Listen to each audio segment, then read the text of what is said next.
નમસ્કાર ભારત, આ તમે જોઈ રહ્યા છો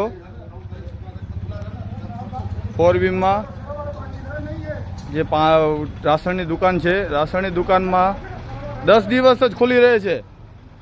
બાકીના આખા મહિનામાં 10 દિવસ જ ખોલી રહે છે. એ 10 દિવસમાં ક્યારે રમણ ભમણ, હા, દરેક વખતે મહિનામાં આ પ્રોબ્લેમ રહેવાની જ છે. હવે હાલ ફિલહાલમાં 50 જણા બાકી છે અને સર્વર ડાઉનનો એક પ્રશ્ન છે, કારણ છે. હવે આ બધા 50 જણાને રાશન કોણ આપશે?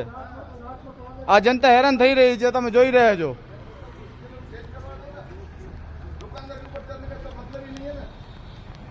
આ જો 10 દિવસ જ મહિનામાં 10 દિવસ જ ખોલે છે. એમાં ફોન સ્વિચ ઓફ રહે છે અને આ તકલીફ પબ્લિકને રહે છે. પબ્લિકને તકલીફ રહે છે. ભાઈ, તમારું શું કહેવું છે? આ તકલીફ હર મહિનાની છે? હર મહિનાની તકલીફ છે? હા, હર મહિને આવી રીતે જ રહે છે ને હવે 50 જણા બાકી છે. 50 જણામાંથી આ રાશન નહીં મળે તો જવાબદાર કોણ?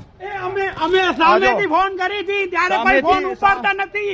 જવાબ સીધા સીધા બોલે છે. રિપોર્ટ કરો.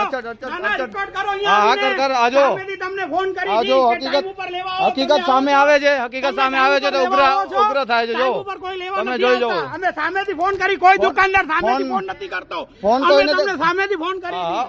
ફોન કોઈ નથી થતો. ફોન કોઈ નથી કરતો. અહીંયા ફોન કરવામાં આવે છે. આ તમને હું કોલ લિસ્ટ તમને સ્ક્રીનશોટ મોકલું. મેં આ ભાઈને 15 ફોન કરેલા છે તો એ ફોનનો જવાબ નથી મળેલો. ઠીક છે, જો આ પબ્લિકને જુઓ. 50 જણા બાકી છે. 50 જણાને આ મહિનાનું રાશન નહીં મળે એનો જવાબદાર કોણ? આ વખતે ચૂંટણીમાં તમે તો મત દઈને હાલે ગયા. હવે આ ભોગવવું જનતાને પડે છે. આ જો ચૂંટાઈને આવ્યા છે, એ બેઠા છે ઘરમાં ને આ પબ્લિકને ભોગવવું પડે છે. એ બધા ઘરમાં બેઠા છે. આ પબ્લિકને ઘરમાં અહીંયા હેરાન થવું પડે છે. તડકામાં અહીંયા કામ ધંધો મૂકીને અહીંયા ઉભા છે બધા. જોઈ શકો છો તમે.